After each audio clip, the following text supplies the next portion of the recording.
Namo Bhagavate Vasudevaya.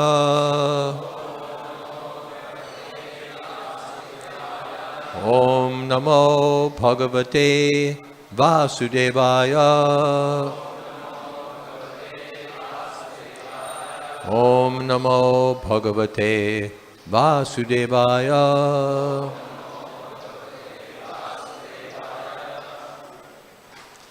Shri Baliruvacha Satyam Bhagavata Proktam Dharmoyam Grihamedhinam Artam Kamam Yasho Vrittim Yo Na Badheta Karhichit Shri Baliruvacha Satyam Bhagavata Proktam Dharmoyam Grihamedhinam Artam Kamam Yasho Vrittim Yo Nabadheta Karhichit Shri Baliruvacha Satyam Bhagavata Proktam Dharmoyam Grihamedhinam Artam Kamam Yasho Vrittim Yo Nabadheta Karhichit.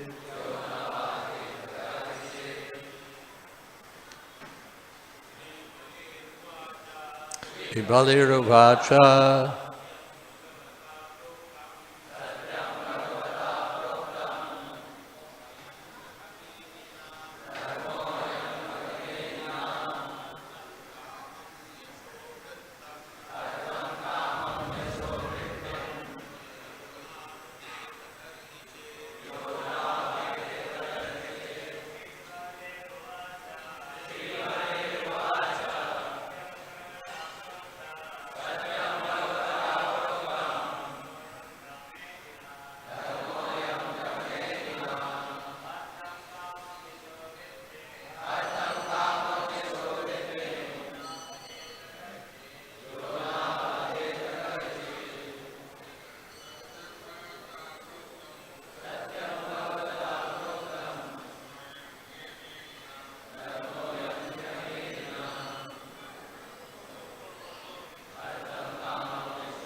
Ladies.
Shri Balihi Uvacha,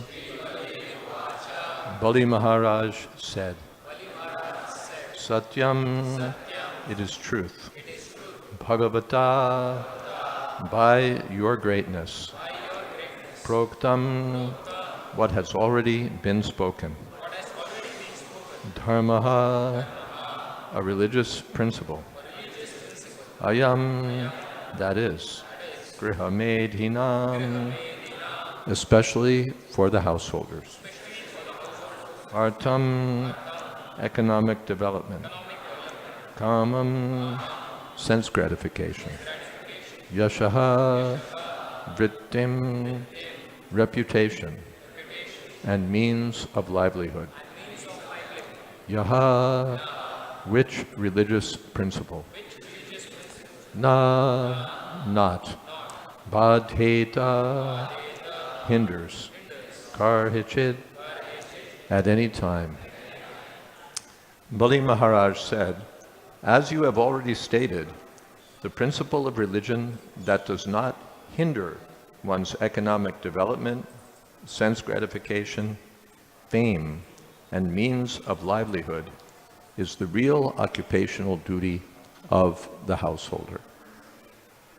I also think that this religious principle is correct. Purport. Bali Maharaj's grave answer to Shukracharya is meaningful. Shukracharya stressed that one's material means of livelihood and one's material reputation, sense gratification, and economic development must continue properly. To see to this is the first duty of a man who is a householder, especially one who is interested in material affairs. If a religious principle does not affect one's material condition, it's to be accepted. At the present time, in this age of Kali, this idea is extremely prominent. No one is prepared to accept any religious principle if it hampers material prosperity. Shukracharya, being a person of this material world, did not know the principles of a devotee. A devotee is determined to serve the Supreme Personality of Godhead to his full satisfaction. Anything that hampers such determination should certainly be rejected. This is the principle of bhakti. Anakulyasya sankalpa pratikulyasya varjanam. To perform devotional service, one must accept only that which is favorable and reject that which is unfavorable. Bali Maharaj had the opportunity to contribute everything he possessed to the lotus feet of Lord Vamandev. But Shukracharya was putting forward a material argument to hamper this process of devotional service. Under the circumstances, Bali Maharaj decided that such hindrances should certainly be avoided. In other words, he decided immediately to reject the advice of Shukracharya and go on with his duty. Thus he gave all his possessions to Lord Vamandev.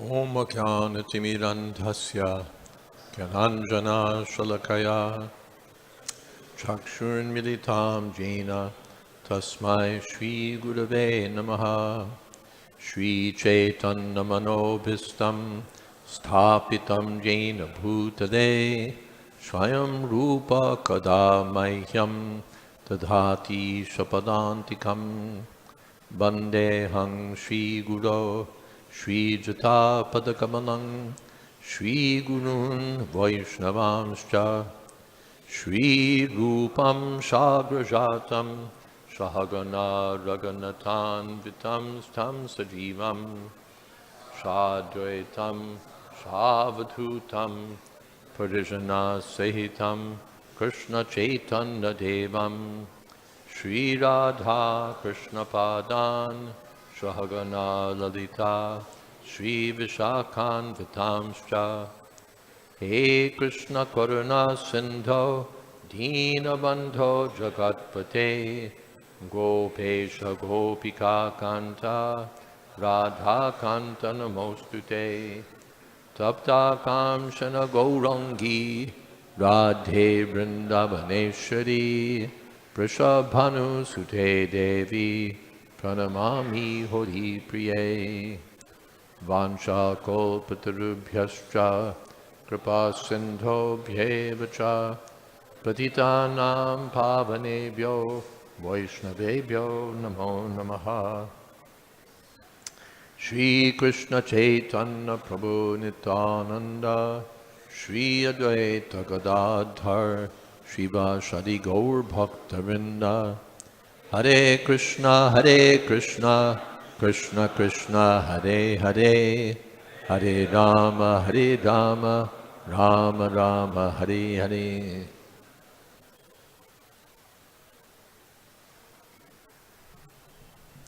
Shri Baliruvacha Satyam Bhagavata Proktam Dharmo Yam Grihamedhinam Artam Kamam Yasho Vrittim Yona Badheta Karhichit. So Bali Maharaj agrees, yes, this proposition is all right, but then he'll argue that by going against my word, I'll become infamous. Yasha, artam kamam yasha vrittim. One should act in such a way that one becomes, that one's good reputation will continue. Kirtim yasya sajivati. One who has a good reputation goes on living. But, and therefore Bali Maharaj actually, even now we're sitting and reciting the activities of Bali Maharaj, the glories of Bali Maharaj. If he'd agreed with Shukracharya's proposition, we'd be speaking about him in the same way as his ancestor Hiranyakashipu, infamous. Sri Ramananda Roy, while talking with Sri Chaitanya Mahaprabhu, was asked, who is actually famous? What's real fame? And the famous is to be known as a devotee of the Lord. That reputation is wanted. The reputation for being a great materialist, a great money maker, a great businessman, that will be finished very soon. And anyway, it simply means a great exploiter.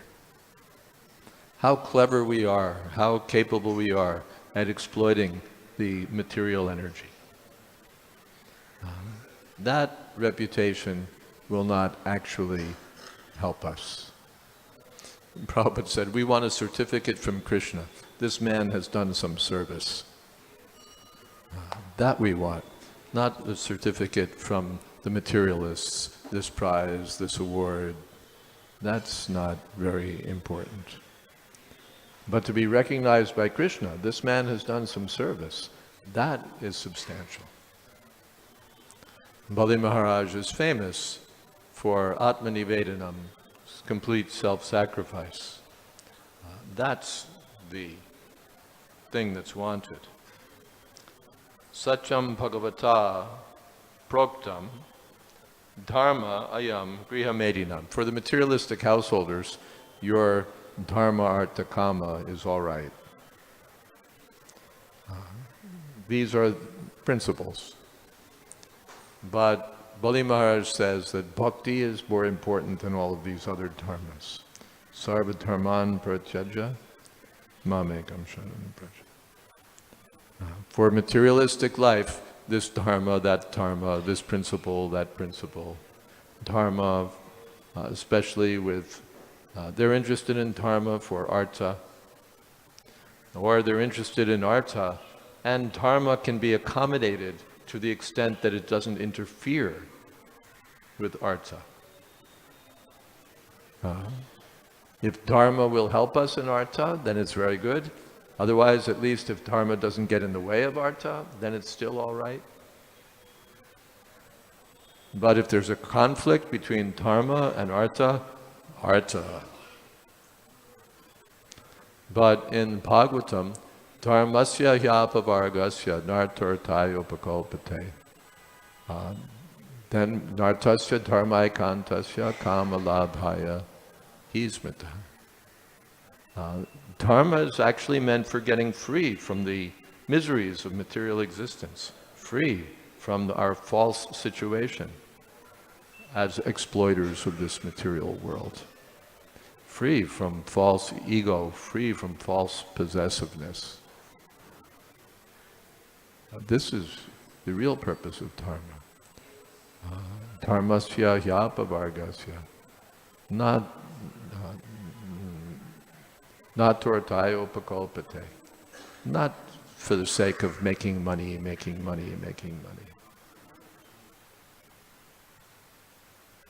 Nartasya dharma ekantasya kamalabhaya hismata. It's not for sense gratification. In the estimation of the materialists, dharma is very good if it contributes. If motivated by dharma, one does some public service, one does some philanthropic work, one votes for the dharmic party, then dharma is very good. But if one actually wants to surrender, therefore they want to have nice schools where the children can be trained to be nice little karmis and know some slokas and be able to recite yada yada hi dharmasya glanir bhavati bharata. Very good. That's all. They want some glorified karmis who know a few slokas, a little bit of something religious. But if their child becomes motivated or inspired to surrender to Krishna, then they take the side of Hiranyakashipu. What is this nonsense? Or going to the teachers, you're ruining my child's life. What is this nonsense?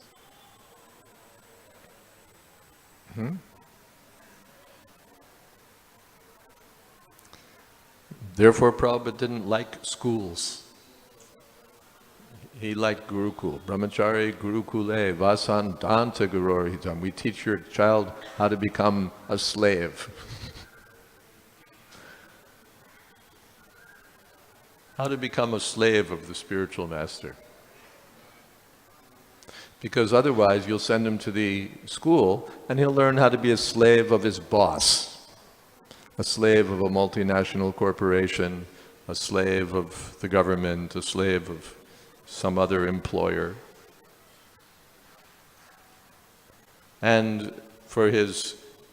he'll be a paid slave, that's all. He'll get money.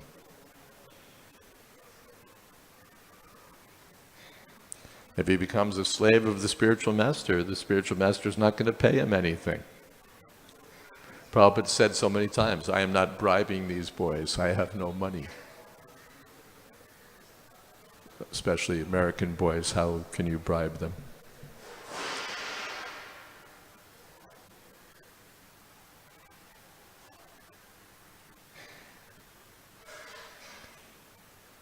But as Prabhupada wrote somewhere, the devotees have a secret treasure house in the lotus feet of the Lord.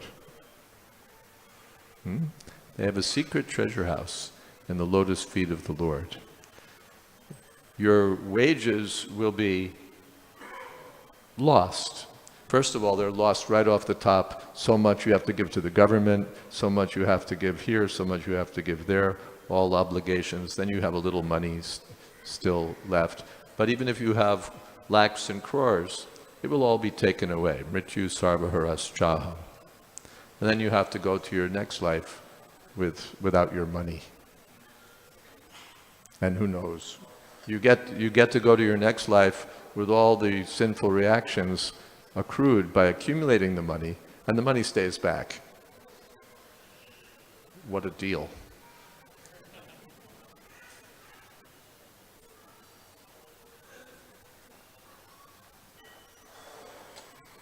But when one becomes Krishna conscious, then his pay is the lotus feet of Krishna. Krishna says, I give myself to my pure devotee. What would you rather have, Krishna or some money? The tiniest ankle bell on Krishna's lotus feet is worth more than all the jewelry and treasure of this world.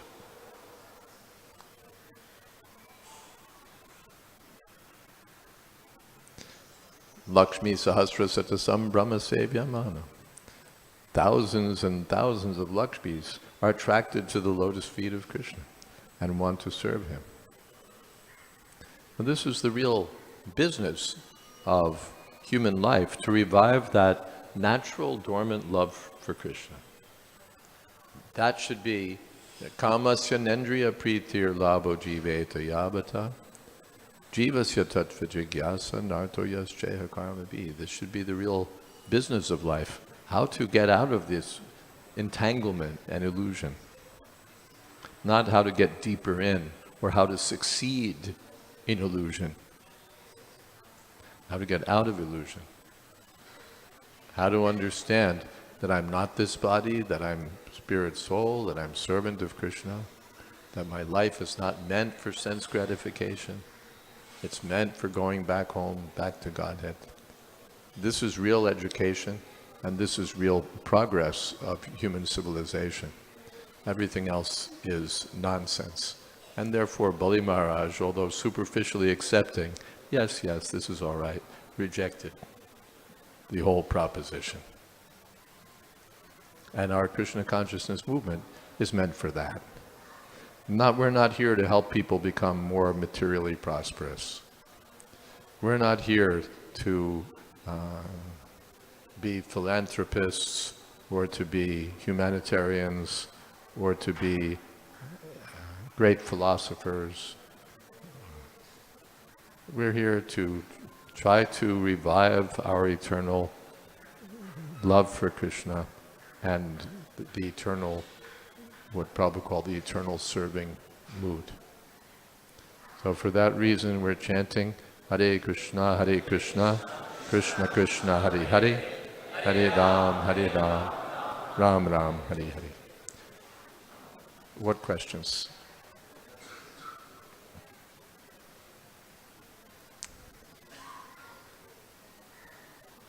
Uddhar.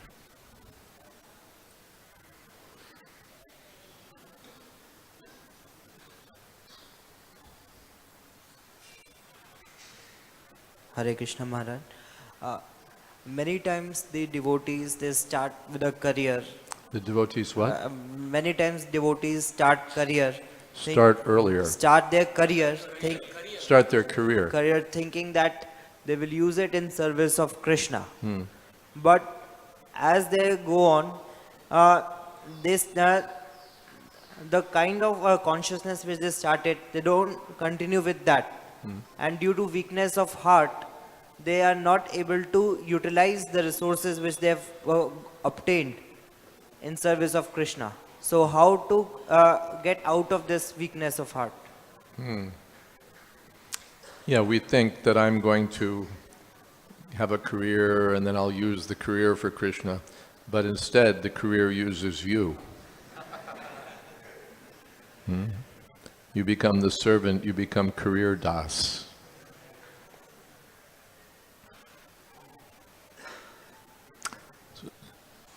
So for that one needs the association of devotees and the guidance and blessings of the bona fide spiritual master, so that one will be rightly guided. Either he'll learn how to use these things in Krishna's service properly, or he'll say, what is the use? I'm just going to get entangled. Why should I become a slave to these things? Either way is all right. If you use your career for Krishna, it's very good. But if you neither use the career for Krishna, nor become Krishna conscious, then what's the use of anything? Anything like that. Everything is meant for being used for Krishna. If I can't use it for Krishna, if instead it becomes something else, I become the servant of the thing, then what is the use of it? Everything should be used for Krishna under expert guidance and with strong association of devotees. That will help us. Is that all right?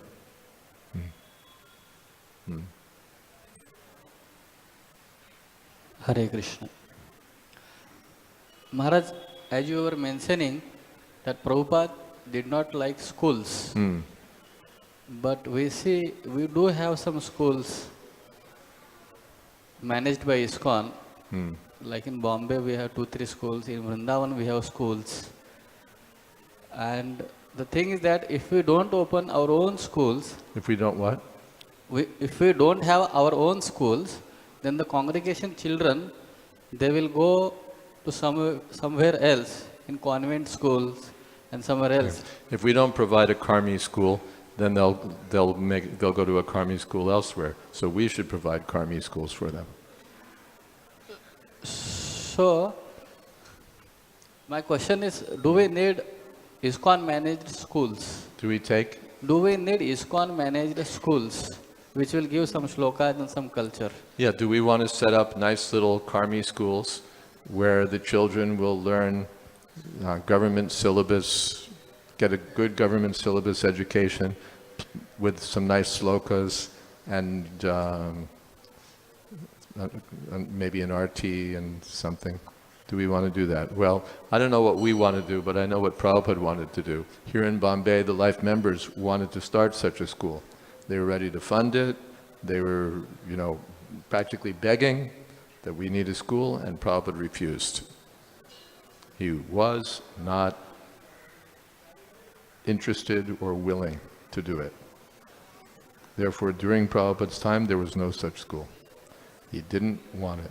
But the school was Gurukul in Vrindavan, and it was not, and Prabhupada nothing to do with government syllabus.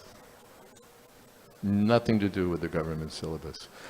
One time he said that the result of the Gurukul education is that they'll be useless for any employment.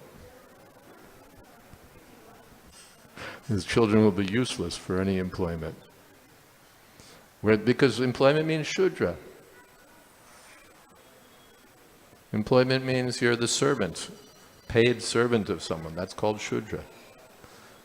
Maybe high-paid servant, maybe technologically skillful servant, but servant. Prabhupada didn't want to train servants of material masters. He wanted to train servants of Krishna. For that, he wanted Gurukul, not government syllabus. If we don't have tennis courts for the children and the congregation, then they'll have their own tennis courts. If we don't have this, it's not our business. Prabhupada didn't like compromise, and he didn't like schools. Is that okay? Well, yes. Thank you, Maharaj, for the class. Maharaj, my question is, Bali Maharaj has spoken about... You have to speak closer to the microphone. Okay. Thank you, Maharaj, for the class. Bali Maharaj has spoken about bhakti. Now, we understand that it's difficult to have bhakti in heart unless and until we are humble. We have humility in heart. So, how to develop that humility in heart? Bhakti is not just a feeling. How to develop humility in heart and the spirit of bhakti. But bhakti is not just a feeling. It's a system of practical activities. It's a science of practical activity that revives our Krishna consciousness.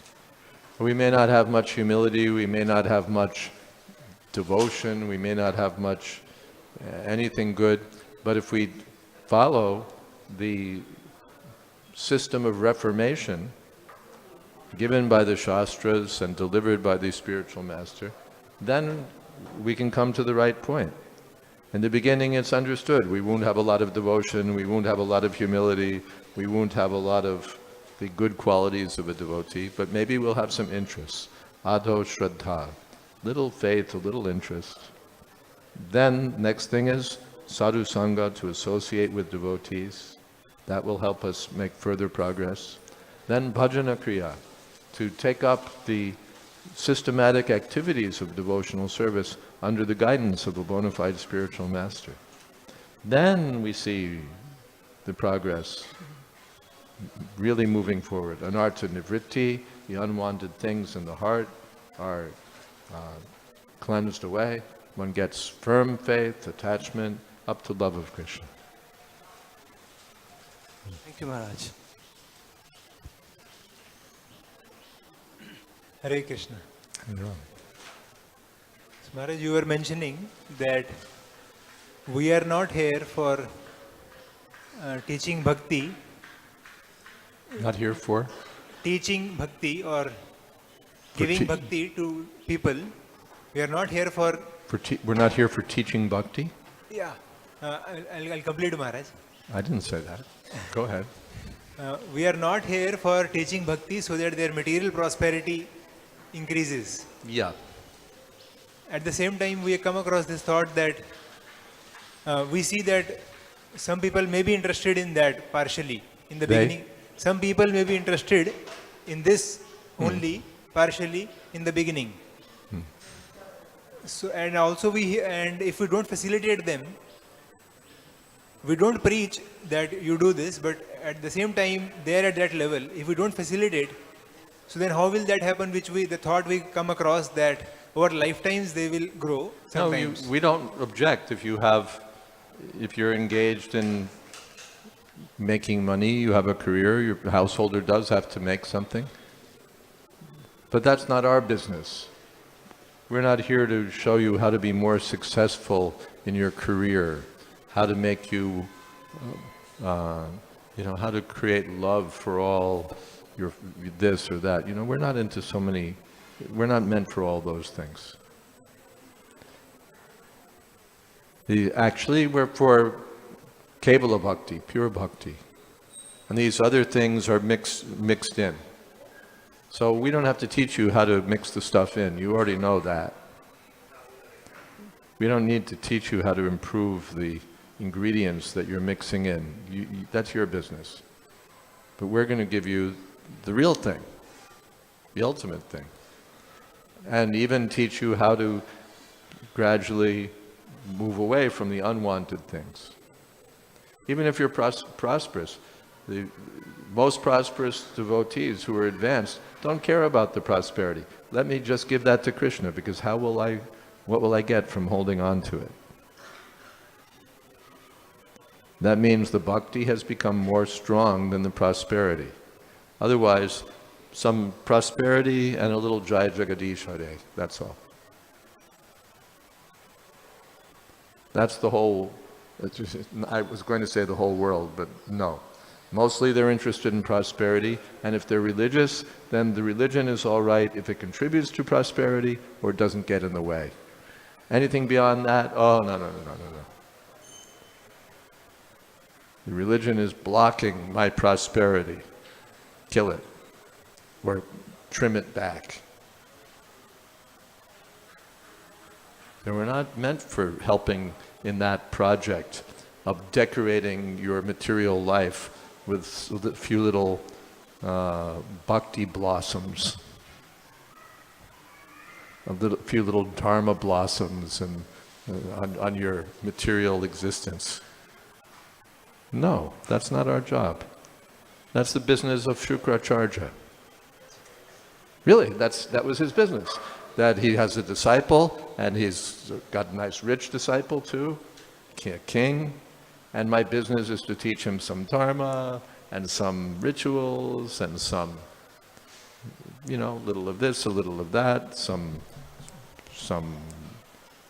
wisdom, for improving his life, and teach him not to surrender to the personality of Godhead. And that's Shukracharya's business. And there are so many Shukracharyas. How many family priests are there whose only business is to encourage their disciple materially and collect some dakshina and a few religious rituals? You go to any holy place, you sit down and they'll show you how to do, okay, swaha, swaha, swaha, swaha. Now spin around 3 times and give me some money. Dharma prochita koitavocha paramo nirmatsaranam sitam. What is Bhagavatam for? To kick out all this rubbish. And what is that rubbish? Sridhar Swami says, dharmartha kama moksha. That's the rubbish. Prochita. It's kicked out of Srimad Bhagavatam. Bhagavad Dharma means something, nirmatsaranam sitam, for the non-envious, pure devotees. Distinguishing between Maya and reality. Vejam vastavam atra vastu shivaram. Therefore giving real benefit to human society. And tapatrayo namulanam. We don't want to get you deeper into trouble, the threefold miseries of life. We want to uproot them. Is that okay? Otherwise, there's so many religious organizations, and mostly this is their business, to encourage material life with a little decoration of Dharma on it. And if that's what we do, then we're as useless as they are.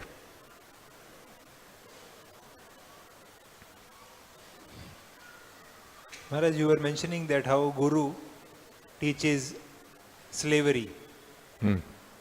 So I was just thinking that a person of a Kshatriya nature, a person with a Kshatriya nature, how Guru will teach him slavery? He's a Kshatriya nature. Just like the king's sons used to go to the Gurukul.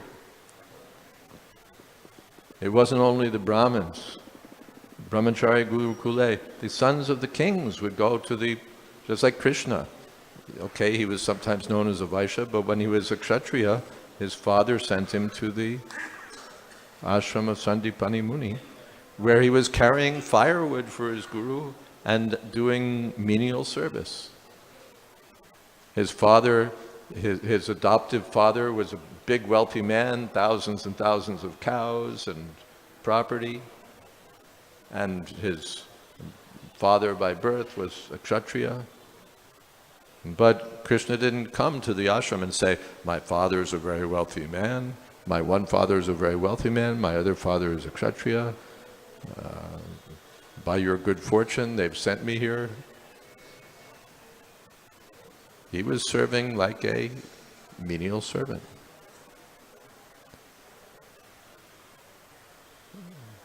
And therefore the kings were like sages, Rajarshis. There was a question in the back, I think. Piche.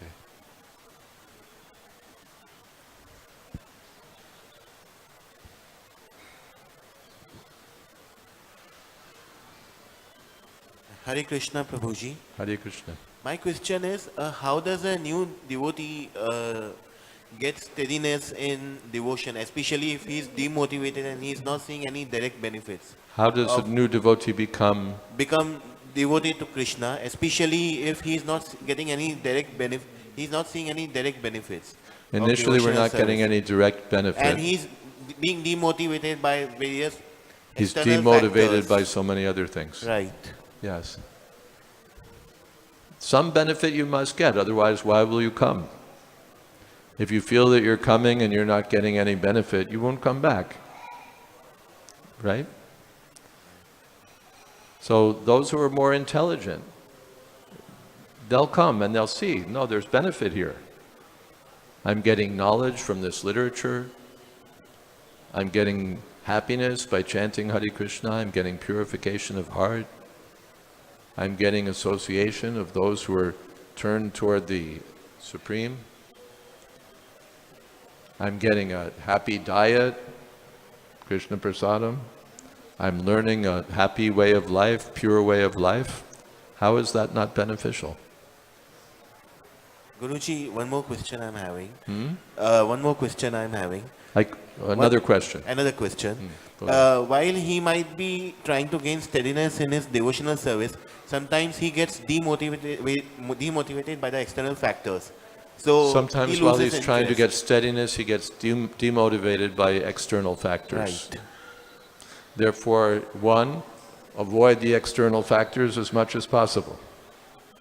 Our advice is don't associate intimately with the materialists. Don't go to the places they go for the purposes for which they go there. Associate more with the devotees. Associate more with the devotees. The devotees are steadily performing devotional service. By their association, you'll steadily perform devotional service. On your own, you'll find it more difficult. Sometimes you'll feel like doing it, sometimes you'll feel demotivated by external factors. But if you associate with the devotees who are regularly hearing, chanting, serving, then you'll get, their enthusiasm will rub off on you and you'll feel the same way. Yes. Hare Krishna Maharaj. Hare Krishna. What if those external factors are your What own, is? What if those external factors are your own blood relatives, like your What if mother, those own- your father, your What wife? if those external factors are your own blood relatives? Right. Well, you know they say blood is thicker than water. And Krishna consciousness is thicker than blood.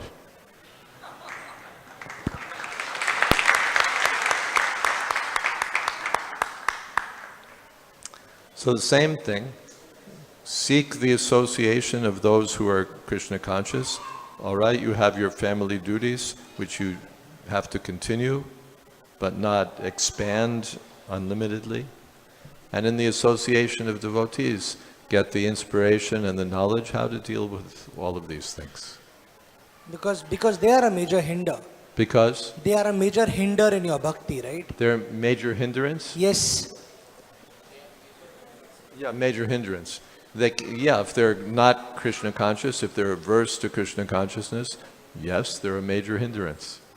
So depending which relatives they are, we have different strategies for dealing with them, but not that we have to do what they want.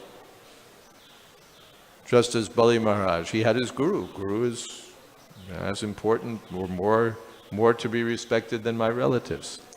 But when his guru was a hindrance to bhakti, then no, I'm not going to follow your direction. I'm not going to follow. So again, one has to decide what's most important. Bali Maharaj decided devotional service is the most important. So then whatever helps devotional service, I'll accept. Whatever hinders devotional service, I'll reject. Koti koti dhanyavad. Hare Krishna. Hare Krishna.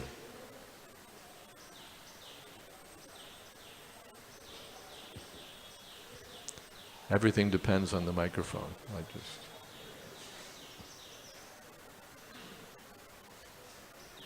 Hare Krishna Maharaj. Hare Krishna. So we see society at large is changing so much rapidly. Society is changing so much rapidly. So how do we present our Krishna consciousness to people at large? Same way. Not compromising. Same way. It's not that because they're changing so rapidly, we have to change.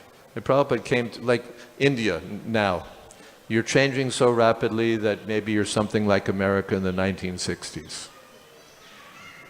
in terms of social values. The Prabhupada didn't come to America and say, oh, they're Americans, so we have to present something other than devotional service. He presented devotional service. He presented 4 rules to people whose life was to break these 4 rules. Intoxication is a way of life. Illicit sex is the goal of life. Meat eating is the diet. Gambling Maybe they gambled not so much. Or depended, if you include, what is it, idle sports, which Prabhupada included in gambling, then they're big gamblers also. No, they were addicted to these things. And Prabhupada said, I thought that when I say these 4 rules, they'll say, now you go home. He said, but I wasn't prepared to compromise. And he said, I mentioned this yesterday, there were like diamond merchants. If you want diamonds, we're the guys. If you want costume jewelry, the fake stuff, go down the street. It's cheaper, you can afford it, but you get what you pay for. If you want the real thing, that's what we give. And therefore there won't be as many customers. If you sell the cheap stuff, everyone will be your customer, so many people. The only people who won't be your customers are the ones who are looking for real jewelry. And that's the result. When you make your product cheap, the people who are looking for the valuable product will no longer come to you because you don't have it.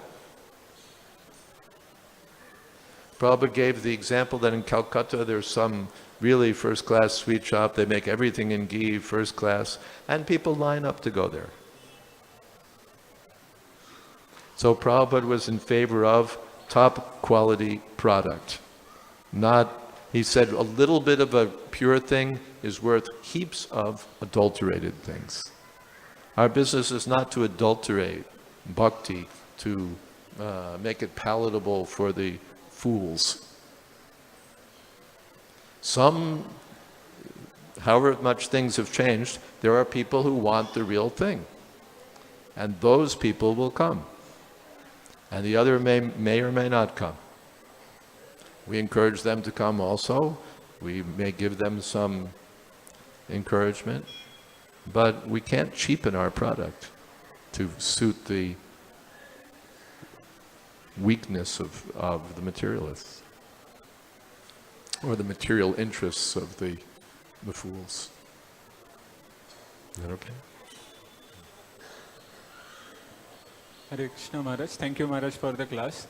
Maharaj, can we derive some practical lessons from Bali Maharaj's rejection of his Guru Shukracharya? Like yesterday also, you were answering to the question of one devotee who asked regarding that my responsibility as a subordinate is in general to follow the instructions of a superior. You said about, otherwise nothing can work actually.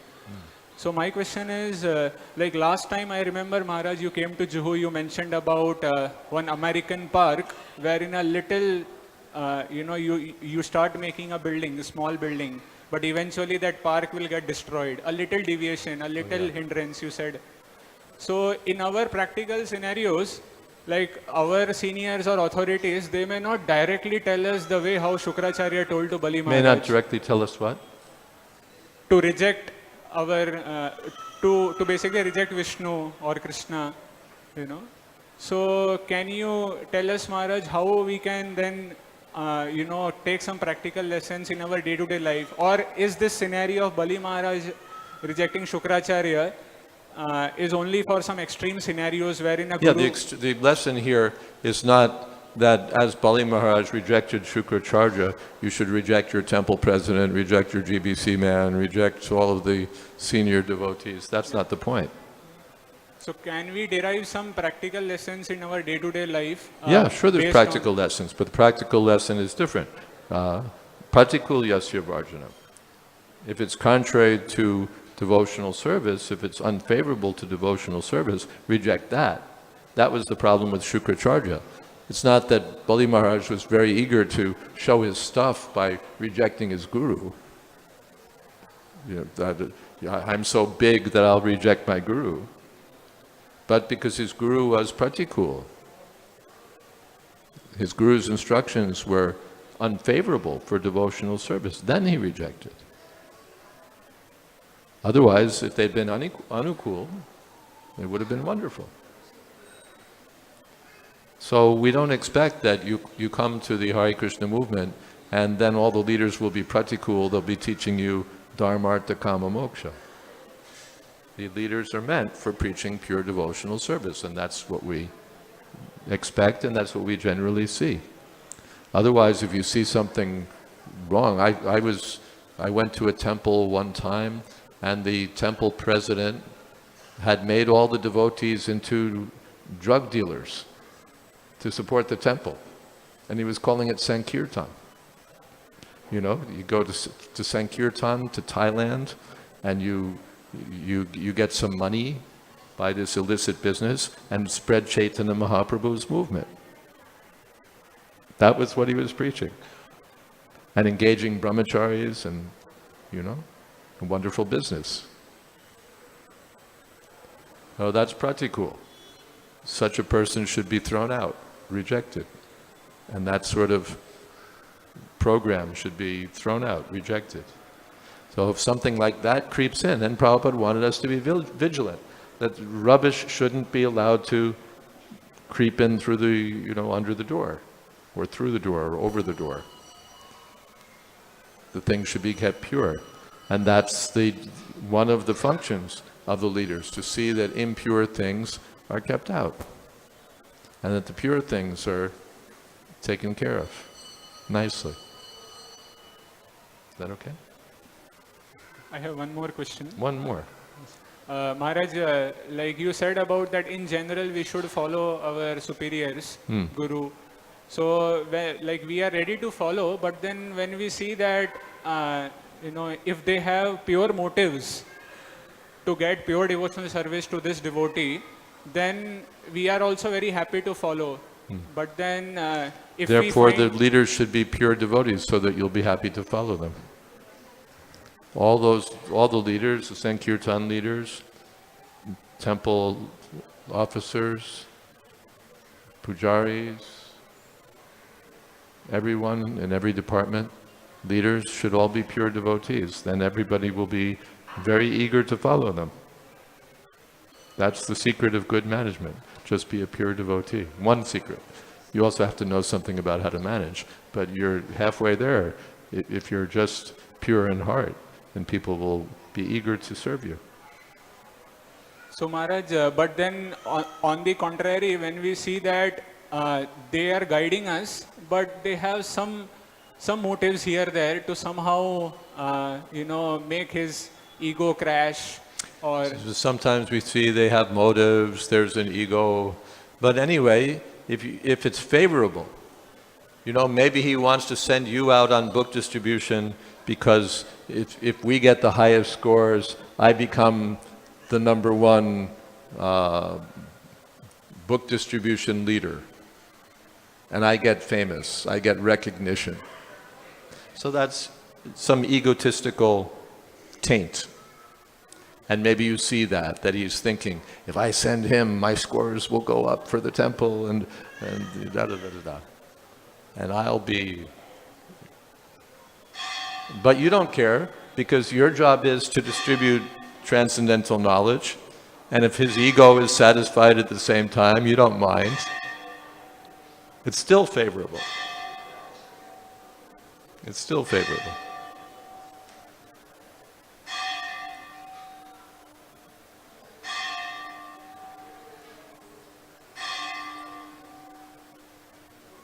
In the probationary stage, there may be so many shortcomings that we have. Some ego, some this, that, material desires, whatever. Still, if we're pushing forward the program of Krishna consciousness, that will be good for us and for those who work with us for that purpose. We can't be examining our leaders. Wait a second, I saw this sign of some anartha, so I'm not going to work with you anymore. You know, we may find ourselves to be very lonely people that way. I won't associate with anyone who's not really pure. I'll only associate with myself, however pure I am. So, even if we see something not quite to the point, sadhureva samantavya, Krishna says, even if you see he's really doing something wrong, so what to speak of some small thing? We don't mind. Prabhupada saw, he knew his disciples had so many shortcomings. Still, he pushed them forward. That will be good. And we are over time. Thank you all very much. Hare Krishna. All glories to Srila Prabhupada.